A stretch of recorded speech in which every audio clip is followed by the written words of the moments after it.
And I'll say officially, welcome to this June 2017 Grip-Birkman Coaches Cafe. It's great to have all of you with us.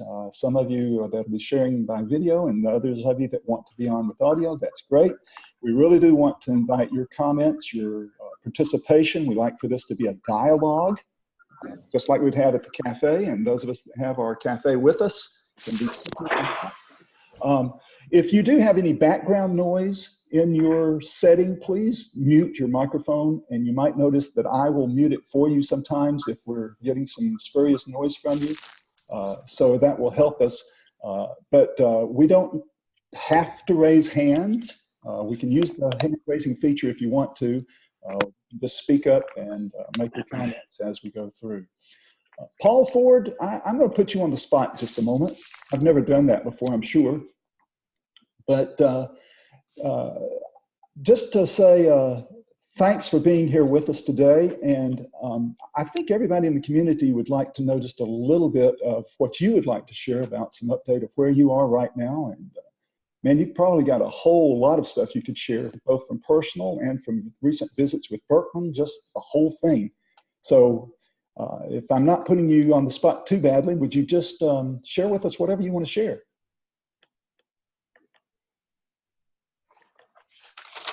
It was to be on and be quiet in support of what y'all are doing as a statement of profound respect and thanks. So I will, we are very thankful to be so far navigating through an intriguing season with Julie with cancer, and God's faithfulness has been we're experiencing a level of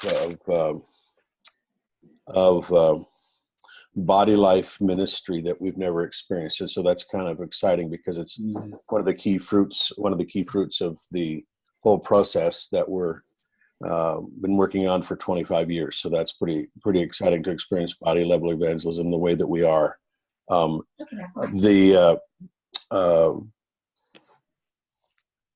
The exciting thing right now ministry wise is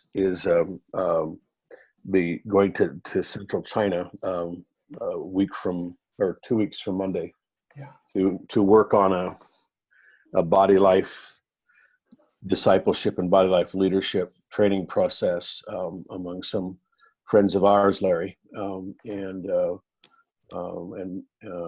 Tim, you've been a part of that, and so many of our community have been a part of this, and so we're extending the body life ministry we have with IMB in that process, and I know Larry, you'll be going to train some of the folks actually this next week as well. So it's just exciting overlap in the way that we get to minister together.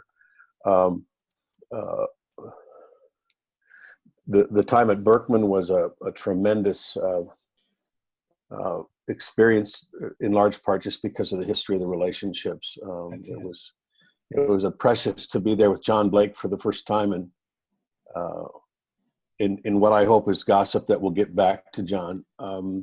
It was really quite something, everyone, to watch everyone ooh and ah over Johnny. You know, it was really quite something to see. And I'm kidding, but I'm really not kidding, because he obviously represented you all and us all so well.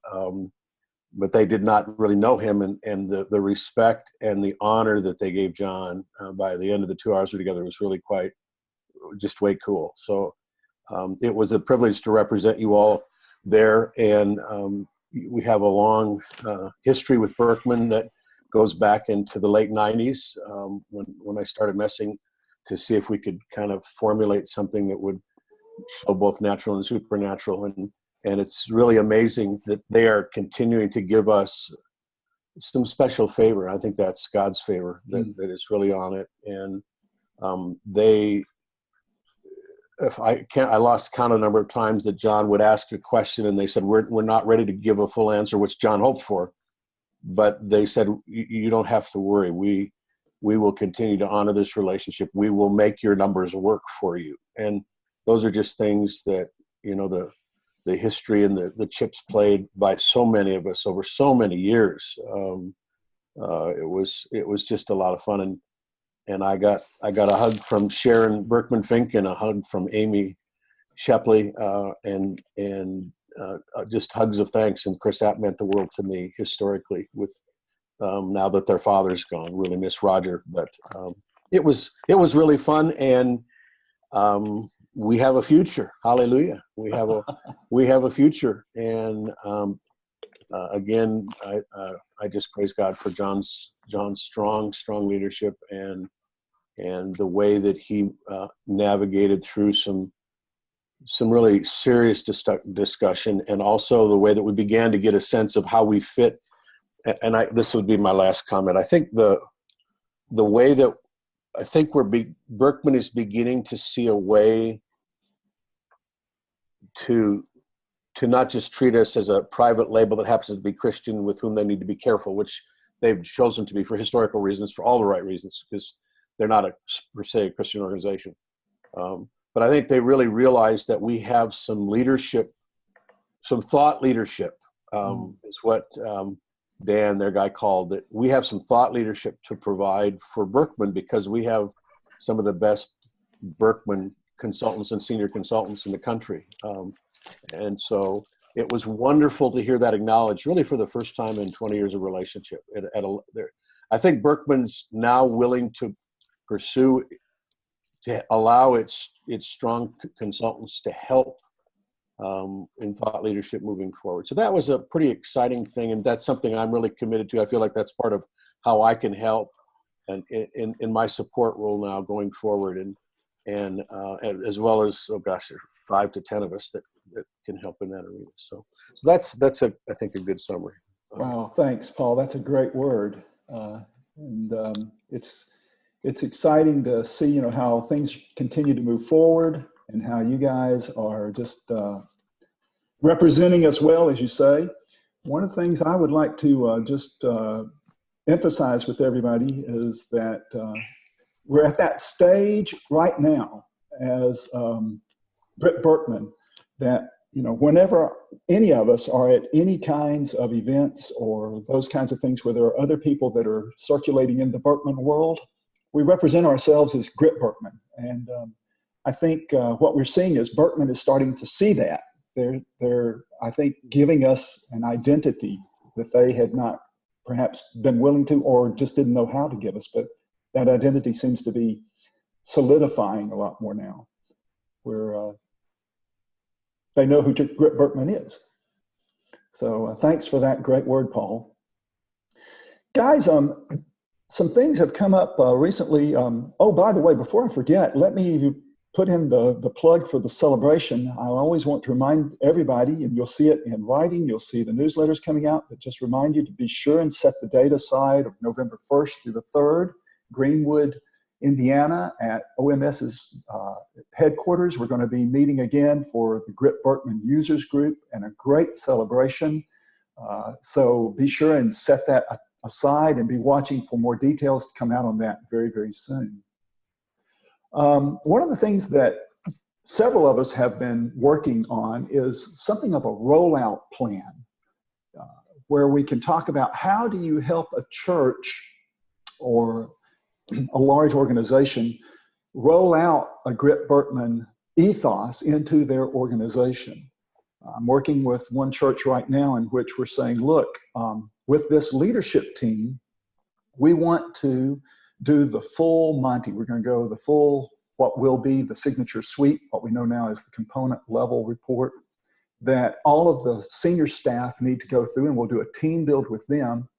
And they'll determine at what levels below that, other staff people that they're supervising, how many of them need to do the full component report.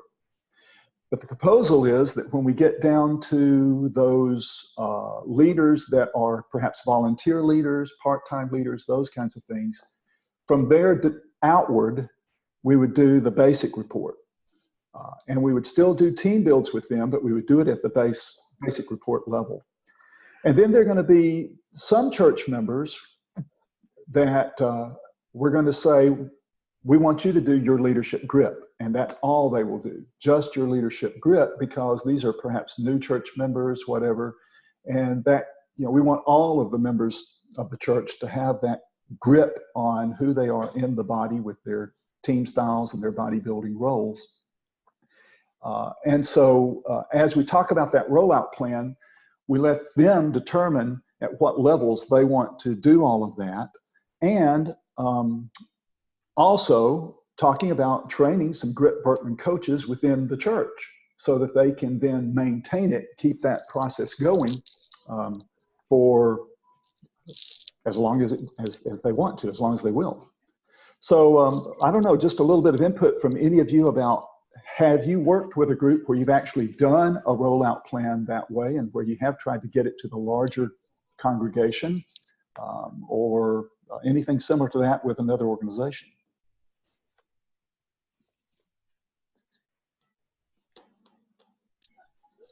So this is Les Bonbernard. I'm one of the coaches up in the Western Canadian District in Canada. What we did with our church, which has a fairly large staff, is the rollout that we wanted to do with the church was done by ensuring that we had an adequate number of Grip-Birkman coaches. So that was the first thing we did. We went and got 7 or 8 of our senior supervisors all certified as Grip-Birkman coaches, because the thing that I wanted to have happen is I wanted to have the supervisors doing the debriefs with their staff rather than me doing that. And that's proven to be a phenomenally effective thing, because it puts that coaching relationship and that debriefing experience right down to the level of the supervisor with their staff member. And so now what we've had happen is all of our ministry teams, which is full and part-time pastoral staff, have all had the Grip-Birkman done, and they've had the debrief done with their direct supervisor, who was a coach, and then we've done team debriefs with each of the teams. So at a staff level, we haven't gone back to the volunteer level yet. That'll be next for us. But at the staff level, we've got all of our pastors through to that. And it's been very helpful to make the upfront investment to get our supervisors the coaching training so that they could interact with their staff directly. Great. So the first step for you was to get those coaches trained. Yeah, absolutely. We wanted to have a good base of coaches on our staff, particularly lining them up around their supervisory groups so that they were in a position where they could do the coaching directly. Because if I do the coaching for a staff member in somebody else's team, it actually robs them of some tremendous interaction and insight that they would have got if they could have done that directly. Yeah. And Les, I'm curious, are all of the coaches supervisors? Yeah, all of the coaches that we currently have would be supervisors, with the exception of one who is kind of in our soul care, pastoral care department. Mm-hmm. And she asked to take it with us, and we said absolutely. She doesn't oversee staff, but she'll use it in other applications within their ministry group. Great. So when they're doing a team build kind of a thing, is the supervisor himself or herself leading their own team through that team build? No, the way we've done it thus far, and it's worked really well, is at the team debrief level, then I get involved and lead that so that the supervisor can actually participate in the debrief with their team, because at that point, it's really helpful for everybody to see them as part of the team. And when you're doing the plotting on the lifestyle grid or whatever it happens to be, it's nice to have them interacting as part of the team, which they are, as opposed to being one step removed and trying to facilitate that. And that seems for us to have worked really well. Great. Anyone else? Or you have any other questions for Les before we move on to someone else? If I can jump in here, I work with Les, and one of the side things that's come out of this, and I haven't even dialogued with Les about this, but from a district perspective, every year we deal with new hires, new workers in our district. And so every March we have this new workers, and we have seen a drastic drop in staff rotation at First Alliance, where Les is, over the last few years since they implemented this. And of course, I like to think it's because of the Grip-Birkman. Now, maybe Les has another perspective, but it just seems that from an outside perspective, that there's so much more harmony and so much less need for staff transition when you have healthier teams. Les, what do you think? Is that a fair assessment on my part? Hey, Ken. I think it's certainly part of it. Like we looked at and have been continuing to look at what does it take to develop a healthy culture within a staff. And certainly for us, having common experience and common language for us to talk about how we see ourselves and how we interact with others is a tremendous benefit. So I think absolutely using the Grip-Birkman at kind of a systemic level has certainly aided us in trying to develop the kind of healthy culture that we want, that will result in retention. And so that's been really helpful.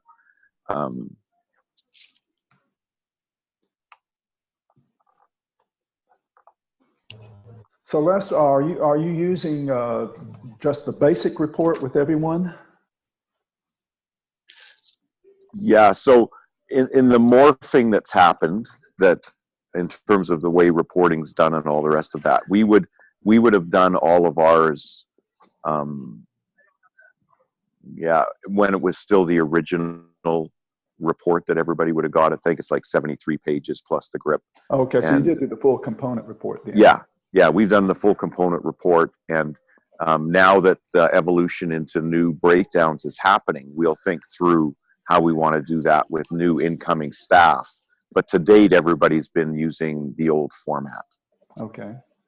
Good. And one of the cool side benefits, like Ken and I work together, he at the district, me at our church.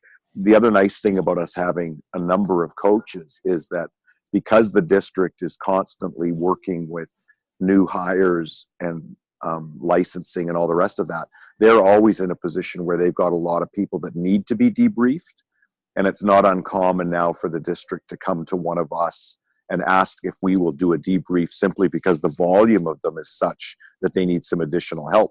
So it's been nice for our coaches to be able to get involved and even provide some assistance at that level and engage with other people within the district. So it's been kind of an added side bonus, I think. And it also keeps our coaches active, because we're telling them we need them to be doing coaching every year. Once they've got their team done and once our staff is done, then our volume goes down to that which is new hires, and then as we move into the volunteer ranks. But this gives us another opportunity to keep our people sharp and keeping them involved in coaching experiences. Great.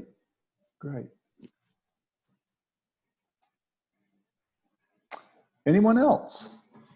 Our son-in-law, Dylan Doze, at one time was the youngest Grip-Birkman coach in the world. At 25, he's not 25 anymore, but he really grabbed hold of this, and he pastored a church much smaller than Les's, so it's just 100, 125 people.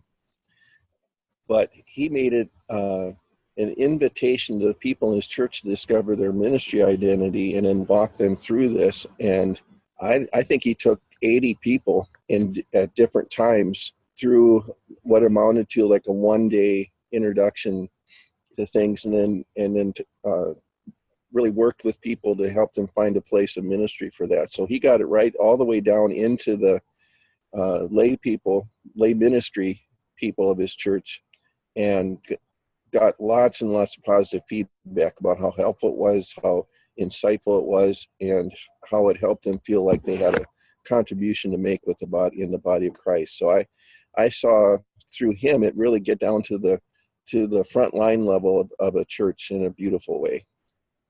Fantastic. Now, which direction did he start in, Tim? Did he start with the discovering your ministry identity at the membership level, or did he start with leadership? He did it as a separate thing, not a membership thing, and made it more as at first, I think he invited certain people to come, but then he just opened it up, and as the word got out about how helpful it was, as people experienced it, then others just wanted to go through it. And so it gathered momentum on its own like that. Fantastic. Yeah, word does get out, doesn't it? Yeah. Let me speak to some historical perspective. This, Yeah. those of you in Grip-Birkman would have no idea that this is actually where the whole thing started, was in lay mobilization in a local church. And so for me, this is the most fulfilling news that could happen in this season of Grip-Birkman's life. And just a couple of, this is more probably food for thought. For context, worked with 300 or 400 churches individually. We really we published resources, 7 steps for mobilizing spiritual gifts. We really went quite a ways. This is back in the days when network was starting with Willow Creek, and it was really quite an exciting time in the lay mobilizing movement in the U.S. at least. The two things that we learned to be most important, and this is for consideration because it's probably going to develop very differently, even as you, Les and Ken, have described. But we found 2 things to be critical. If a local church took ownership and moved forward, it was ultimately driven by laypersons. Every time a program was driven by staff, we found that the ownership, it got harder for the ownership to get to laypersons. And so it'll be interesting to see how that evolves for you, Les and Ken, in that process.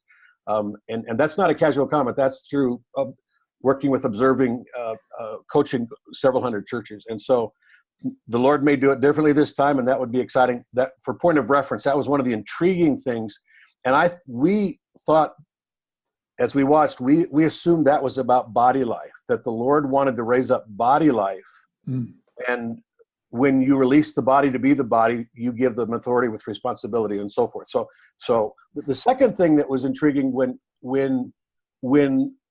the body got it, the first fruits was always new ministries. Anywhere from 2 to 20 ministries would raise up, given the size and complexity of the local church. And the new ministries also were always started by laypersons. And so that it was those, the first thing didn't surprise me, because I think it was the Lord's discipline for me in wanting to lead a movement, so to speak. And the Lord made, well, no, this one's going to be about the body. Then secondly, once the passion is released at the lay level, their ownership is such. And again, Les and Ken, I'm guessing you may have already seen some of this. So that's not right. History is never right. But I think those are 2 things worthy of consideration in terms of how we look at building the model, creating ownership among leadership, involving key lay persons, and so forth. Good word, Paul. Good word.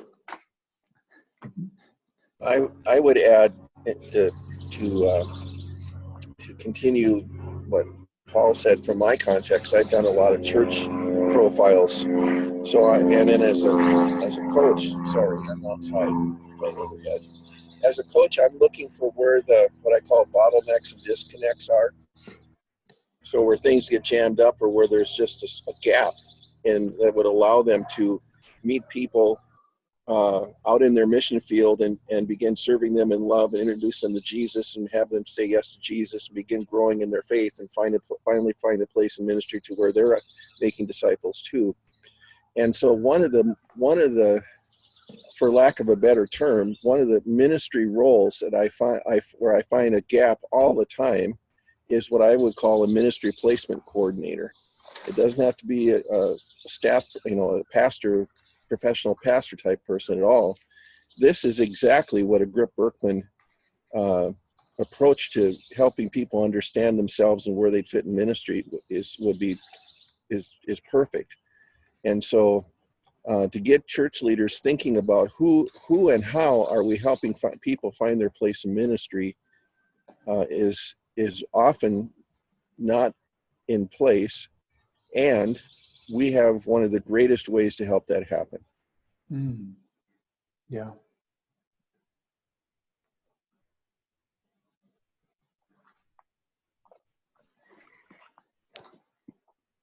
Anyone else want to add anything to that? I would love to hear from some of these guys that are overseas ministering.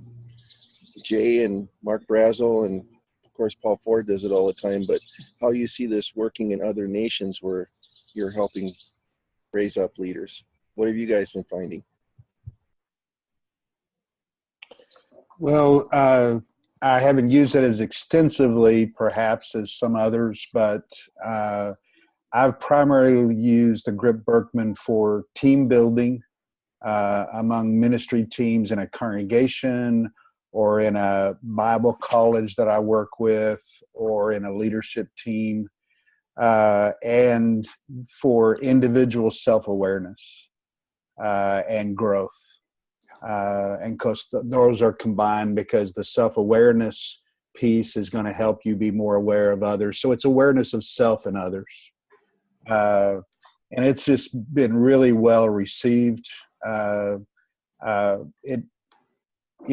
think with the upcoming renewal with some of the things, I think a base level is probably sufficient. I went through a period where I really wanted to get everybody the component level, and I think eventually that's very helpful, but it's kind of overkill in the beginning unless you have a lot of time to work with them.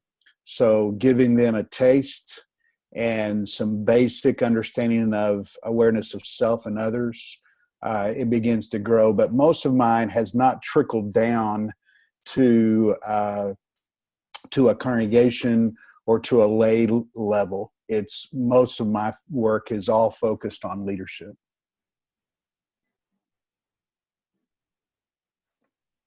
Yeah. However, the cross-culturally, I mean, I've worked with, and again, it's small compared to Paul and Tim and the rest of you guys and Larry, but Russian leaders, South African leaders, New Zealand, Singapore, Philippines, in a small area, Mexico, and it's just been amazing how it gives them language. And I think the piece of, most people are aware of spiritual gifts, but the fullness that the leadership grip offers is very, very unique. And beginning to explore all of that has deepened and giving them more of an understanding of just how their spiritual gifts play out in a team and a mission setting. So I know I'm repeating something everybody knows, but I think we don't need to overlook the basics of where are you strong, where are you weak, who do you need? And the basics are so powerful that I have to remind myself I don't need to get too fancy. Yeah, that's a really good word, Jay.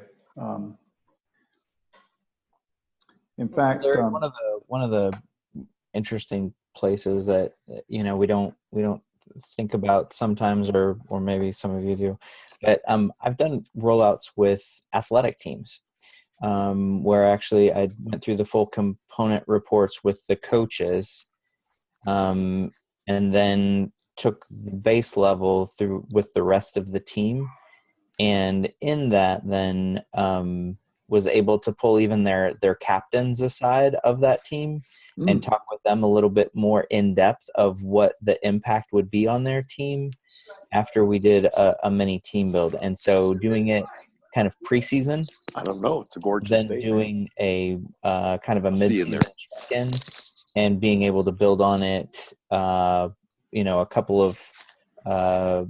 of years in a row. So that was kind of fun. And the other one is with Christian schools, to do work with the educator, with the administrator, do some ongoing coaching, doing a staff development day, but then actually working with the student councils all the way down to middle school, going through their base level, or just the leadership grip actually at that point, not the base level, but going with the staff development, doing a base level report. So I think kind of that, thinking of some of those other unique contacts that we have in our churches sometimes, and saying, well, how are these people involved in ministry, and what would it look like to support them where they're already doing things, not to take them out, but rather to empower them where they're at. Yeah. Those are a couple of other places where I've had the opportunity to use the Grip-Birkman as well. Great. John speaks to something. Let me chime in there. One thing that was originally a part of discovering your ministry identity, kind of the poor man's Grip-Birkman before there was a Grip-Birkman. The one thing that we took out that's not in your leadership grip that we may want to think about how we encourage folks. It's the whole category of ministry, burden, or passion. John was really just speaking to it. And that is what average Christian, what's on your heart? Vision is really in many ways become the responsibility of the Christian leader. And so a lot of lay Christians no longer see themselves as people of vision, or as people whose vision or passion for ministry is validated. And so having a way, Steve Hoke, one of our really, really, really strong trainers, has developed a really good tool, a 1-pager or a 3-pager called your ministry, burden, or passion, that is a way to get after that. And so for those of us who are going to do this, perhaps especially at the GB base level or the grip level, that might be an additive that could be important, especially when we get to the ranks of the laity. Yeah, good word, Paul, because they need that something else. Even the title, your leadership grip. Sometimes that word leadership will turn some people away, and we're saying to them, yeah, everybody has some leadership role. If you're going to be a discipler, you become a leader for someone else, and we want everyone to be disciple makers. So it makes sense that we need that other element for them.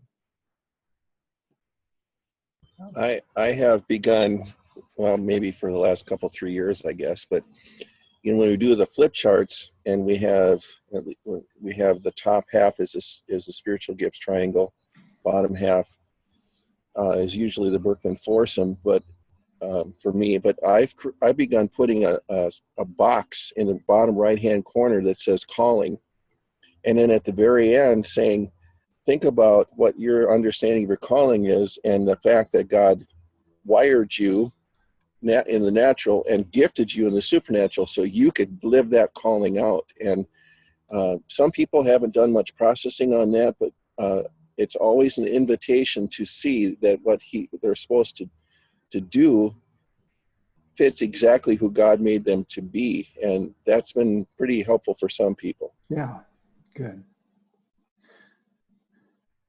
Well, let me turn our conversation toward challenges, because in every cafe, we want to give someone an opportunity to share any challenges that you might be up against right now, or some recent challenge that you may have even found a solution for. So would anyone have any specific challenges in coaching the Grip-Birkman that you would like to share with the group and get some input from the group on? And don't be shy. We all have challenges, I'm sure. I'll say something. I think a couple months ago, I asked about essentially rolling this out with a church planter. Yeah, Neil. And realizing that, by the way, are you able to hear me okay? Yeah, we're hearing you fine, Neil. Go ahead. Okay, great. So in terms of with church planting, they have so many moving parts at the very beginning that it's hard to add, let's say, this to whatever rollout that they have going on. But I found that if I review basically their summary page before I go into a coaching appointment, it brings back all that information that helps me to coach them in the meeting that we're about to engage in. And so now I just made that a part of my preparation for any coaching appointment that I have with these church planters is to review their the summary page, so that I can both tie that information into the project we're working on, but it also helps them to integrate the insights that they had from the grid into whatever they happen to be working on. So it's kind of a two-way street, but for me, it was a very useful way to keep the dialogue going and also to add depth to the coaching that I'm doing with church planters. And in this case, you have an ongoing coaching relationship with them. That's right. Yeah. And in many cases, it'll last for, I'll meet with them monthly, sometimes twice a month over a period of a year and a half. So there's a lot of contact, and just to be able to have that information, not only as a part of the coaching conversation, but also for them to be able to utilize in their leadership is very valuable. Great.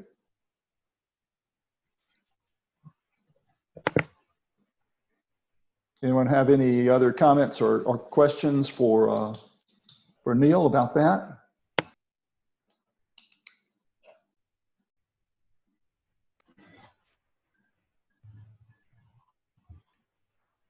So Neil, what's the greatest challenge right now? You talked about moving parts. What's the greatest challenge in your ongoing coaching relationship with them? Well, I'm meeting with a pastor who is, we need to really roll this out with her leadership team. It needs to move to her council. She's very reluctant to move in that direction. And so for her, it's probably 10 or 12 people. And I'm not exactly sure what the big blockage is, but my suggestion with her is, well, let's start with 3 or 4 people, her staff team whom she works closest with, and then move out from there.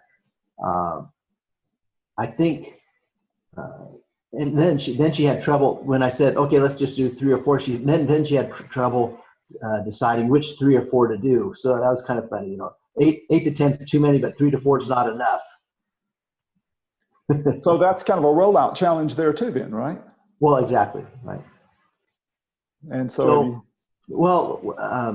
I've been talking with both Tim and Steve Hoke about this particular project, because I have probably 3 others that are in roughly the same situation.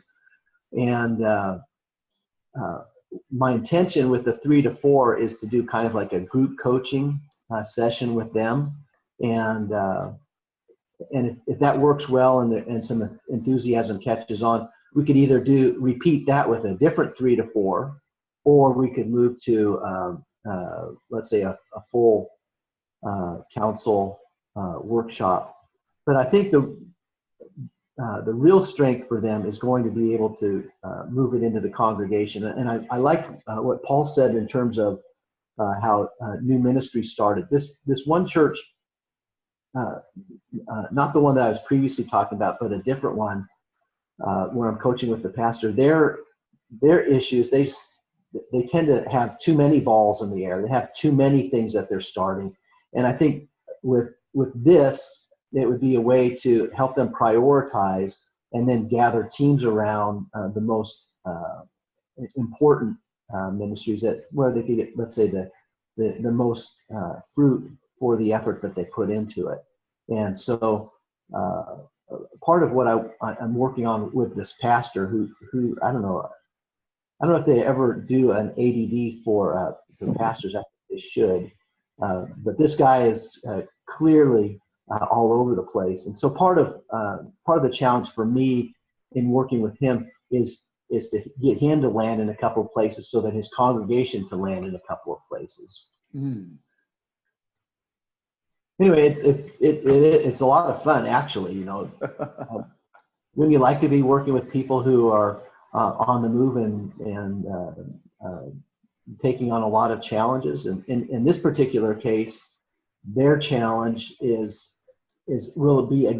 how to roll it out to the appropriate people so that it builds some momentum and doesn't get lost in the shuffle of all the other things that they have going on. Yeah, I think that speaks to one of the particular challenges of this as well, in a very direct way, and that is that a lot of times pastors have issues of control and letting go and sharing ministry, and one of the things about ministry burden or passion is it validates the average Christian as having vision or passion or calling, depending upon which word. We've already used all three in this conversation. But we also help pastors learn how to let go in two ways. First of all, they don't have to be the visionary for all the startup of all the new ministries, which I think is a subtle expectation that is developed over the last 20 years, especially with the increased focus and emphasis on leadership and now even in apostolic leadership and et cetera. And the other part of that is that it validates the lay Christian as a full player in the body. And I won't start harping. Those of you who don't know me, this is my passion. This is why I started this a long time ago, is because I was concerned that the average lay Christian was no longer validated as a full player. And I want the body to be the body.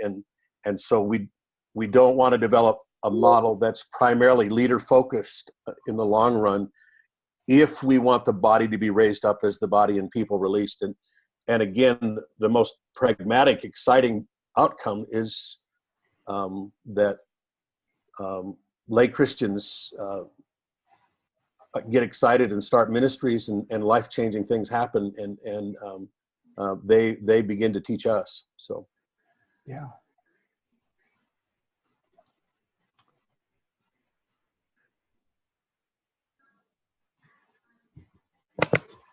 I wrote that down, Paul.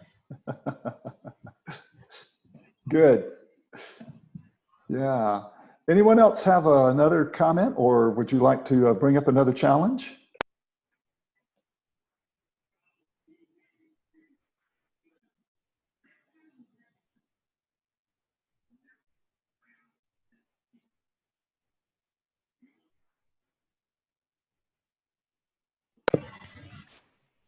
So since nobody did, I'll just bring this up. So in terms of rolling this out, I am looking at doing a team building workshop at some point. And I liked the session we had the last time where we talked about we do individual coaching before a workshop, do a half-day workshop, which is about as much as we're getting with churches these days. Is about a half-day workshop and then a follow-up.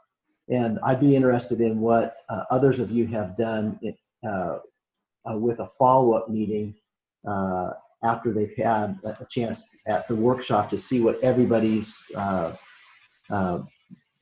blueprint looks like, and how then to use that follow-up meeting as a springboard into whatever next phase that they would be looking at. So what do you do for follow-up, and what does the springboard into either new ministry look like, or how does it implement itself?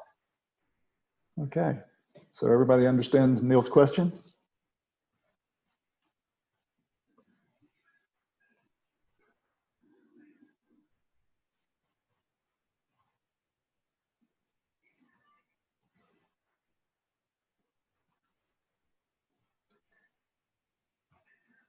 We need the guy from Canada here. Why is that? Well, he was the one who did the half day.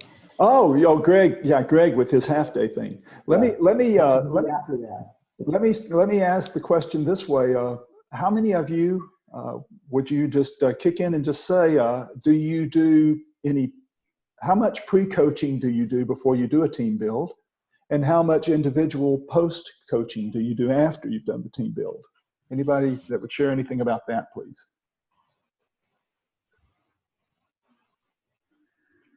Let me jump in here. I frequently do team builds. In fact, as of late, I do more team builds than individual debriefs because of my role on a district level. And so I work with local coaches to do debriefs.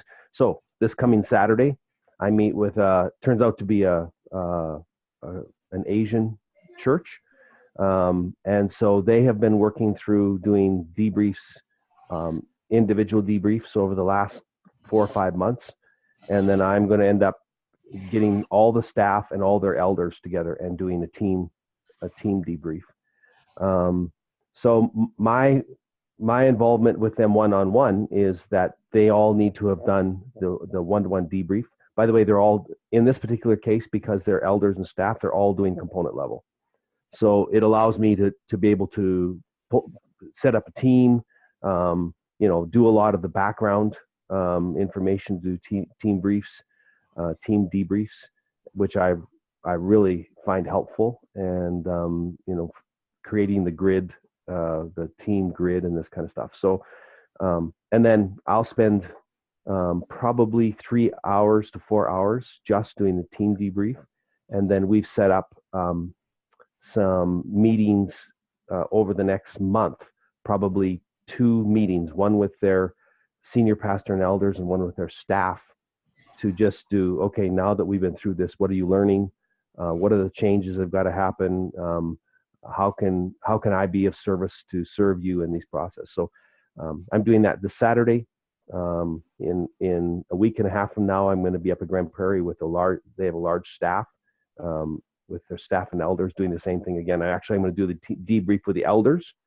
And then because I already did the team debrief with the staff about 2 months ago. Now we're going to do it with the elders, and then we're going to have a debrief after, where we bring all the elders in and say, all the staff in, and say, so where does this leave us now in our relationship? So that's some of the stuff I'm doing. And I said I'm doing more team debriefs than individual debriefs these days. So puts me in a unique kind of situation.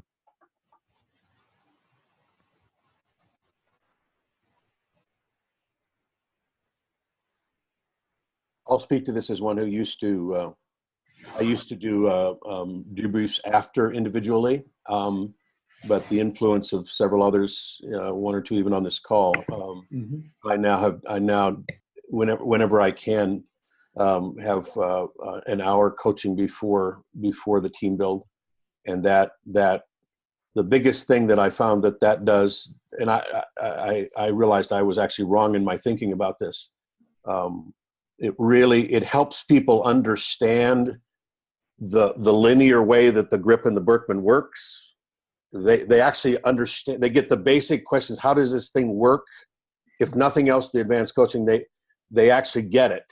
Okay, I don't have to worry about how it works. Now I can start thinking about what this means.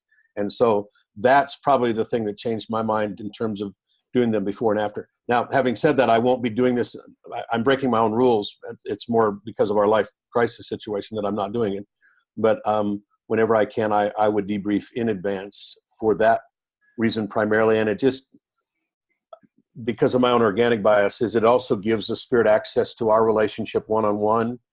And the more organics that have gone on before the event for me with them, the more that I think that simply gives the Spirit greater access to live and move and have his way. Yeah, good word. Good word, Paul. Yeah. Guys, as we are approaching the top of the hour, one thing I would like to emphasize with you, just talking about that concept, Birkman is moving away from the language of debrief or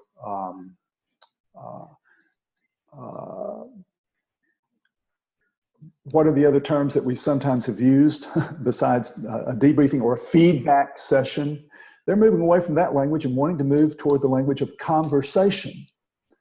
And as we're talking about, what we have been promoting all along as Grip-Birkman, it falls right in line with, what we have said, that this ought to be a conversation. It's a dialogue in which you as a coach are trying to draw out the individual to make their own discoveries about what they have said about themselves and what they have said about how they see the world in these 2 assessments.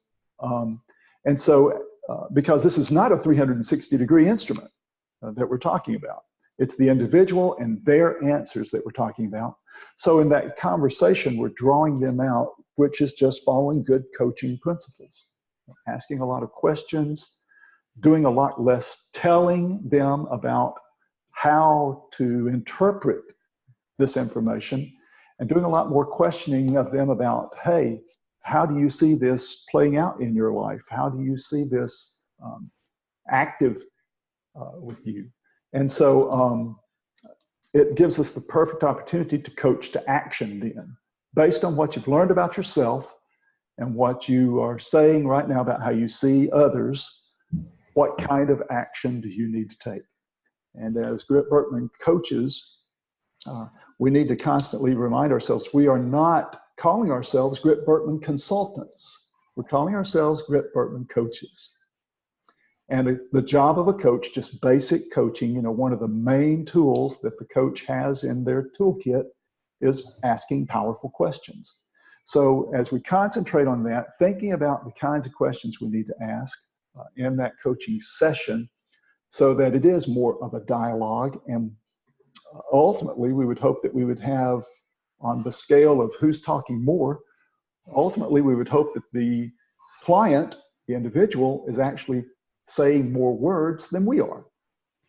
And yet our tendency many times is because we're wanting to help them understand this wonderful thing that they've never seen before, we tend to be the ones that are doing most of the talking. And so I would want to leave you with an admonition that all of us remember that regardless of how much training we might get, we are Grip-Birkman coaches trying to help them discover how they can be who God wants them to be in the body of Christ. I would reference in our video library, just want to encourage you, that's up and available on our coaching site. Yeah. There's a video on the 4 coaching passes that really, if there's one single thing that seems to have helped increase the dialogue and discovery rather than diagnose and prescribe aspect, it's been those 4 coaching passes. Yeah. I'm curious about, I've been getting invitations to the next Birkman gathering. I'm curious about who's thinking maybe of going to the Birkman gathering in Atlanta next, I think it's February. Who's interested in going to the new training, especially the perspectives training or any of the update stuff? I love to keep learning. I know I want to do that, but I would love to do it with some of us who are together, so we'd be able to, do it together and debrief in real time about what we're experiencing. So, what are you guys thinking in terms of going to any of the Birkman training or even that Birkman conference next year? Are any of you planning to in fact, I don't know for sure how many of you already are at level 1 or above with Birkman to even be attending that. Just a quick signed up for the conference. Yeah. I've already signed up for the conference in Atlanta. Paul's going to be there.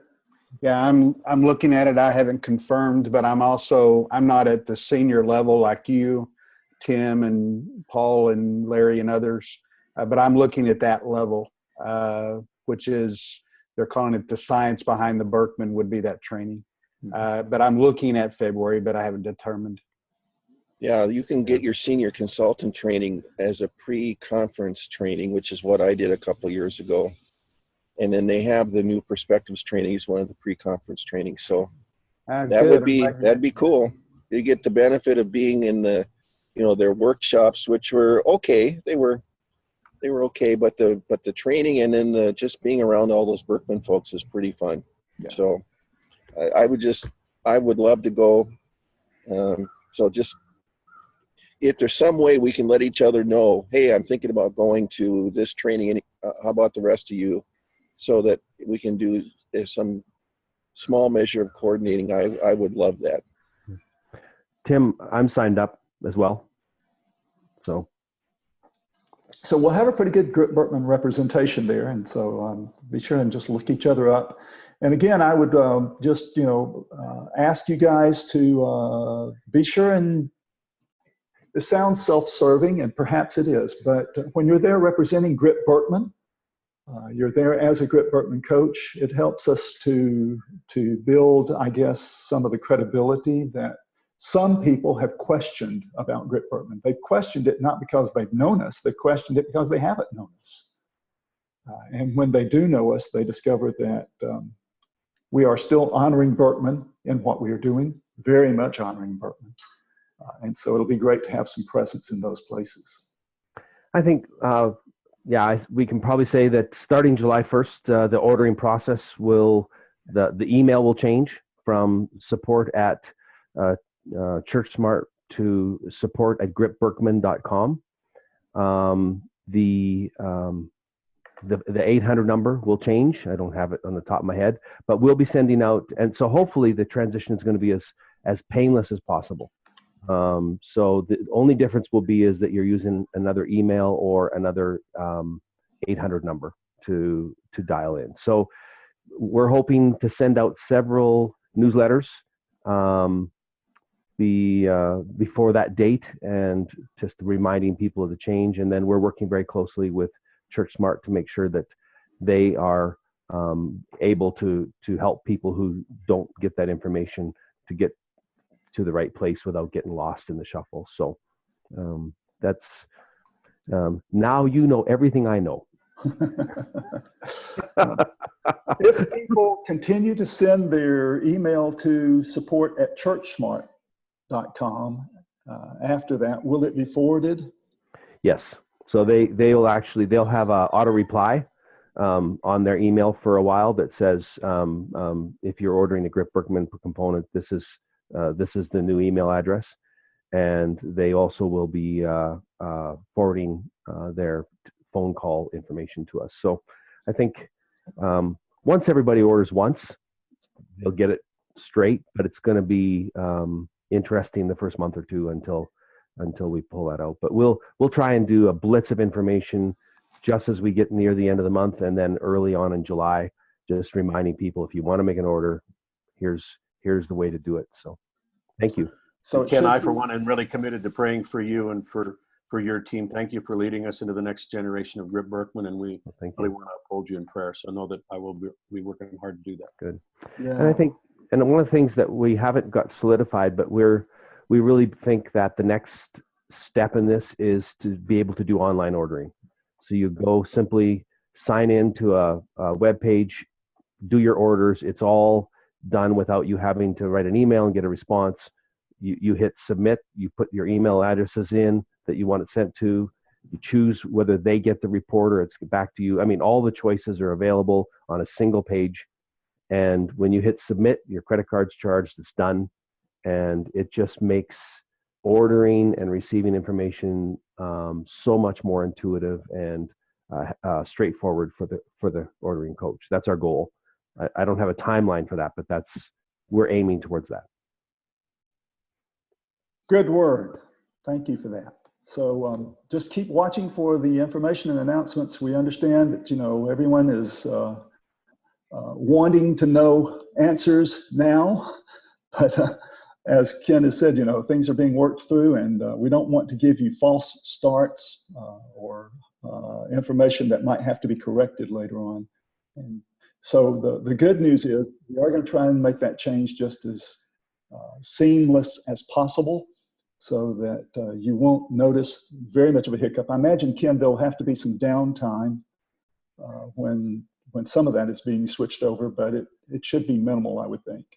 We're actually having conversations about it being 24 hours. Wow, fantastic. So great. Well, guys, thanks again for joining us today. And Ken, let me ask you if you would just lead us in a quick word of prayer to close us out. Sure. Lord, it's been a joy just sitting here this last hour with people that I love and respect and who represent your work around the world. And we have the privilege of using this wonderful tool to help people grow in their relationship to you, help them grow in their understanding of how they are fearfully and wonderfully made by you, and how they can then take this to the next level. So thank you for that. Lord, bless us as we each go our own way, as we step into our busy lives. May your grace simply walk with us moment by moment and day by day. We'll give you all the thanks and all the praise and all the glory in Jesus' precious and holy name. Amen. Amen. Thank you, everyone, and bye-bye.